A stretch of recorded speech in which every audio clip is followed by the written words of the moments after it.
What's going on, guys? Snake Eyes here, playing some more Dark Souls 2, and in this video I'm going to show you two more locations of dark spirits, and the first one is the Bellkeeper. If you don't know where I'm at, I'm actually in the Belfry Luna. It's a connecting area to the Lost Bastille, and you get invaded when you get on the second floor, but he's actually on the roof. And this is where you need to be careful because he actually has three more Bellkeepers that are guarding him.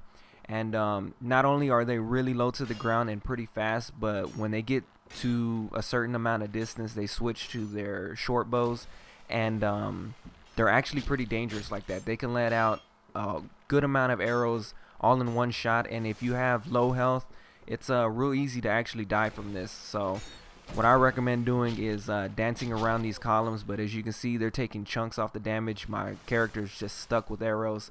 So what you should probably do, it's up to you, is switch to maybe a harder hitting weapon. I was over here messing around with the warp sword, and then I realized these guys aren't no joke. They actually can take a couple of hits, and they can give a couple of hits as well. So this fight actually took me around 5 to 10 minutes, mainly because the arrows just kept chipping away at my health.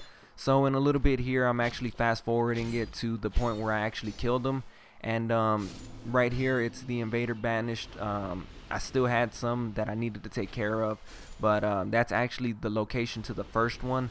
Now the second location, which is the I forgot his name, it'll pop up in a second, but the second location to that one is actually right after the Belfry gargoyles.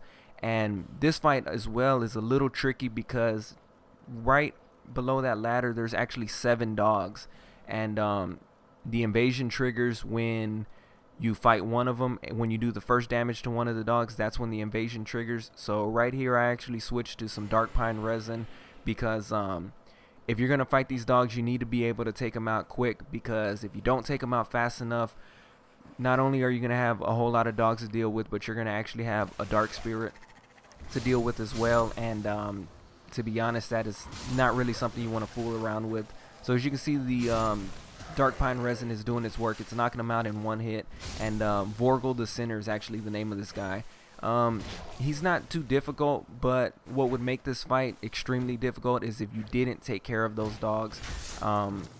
Luckily there was one on the roof that decided to not come. Oh, there's actually 2, but one did.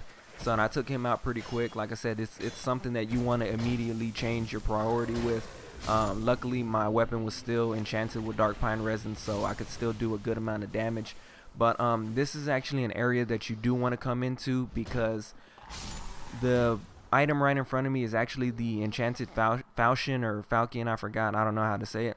And the key, or the item right below that, is the Bastille key, which you can actually use in several locations to open up some good areas. So I hope you guys enjoyed. Leave a like if you did, subscribe if you haven't already, and until next time, take care.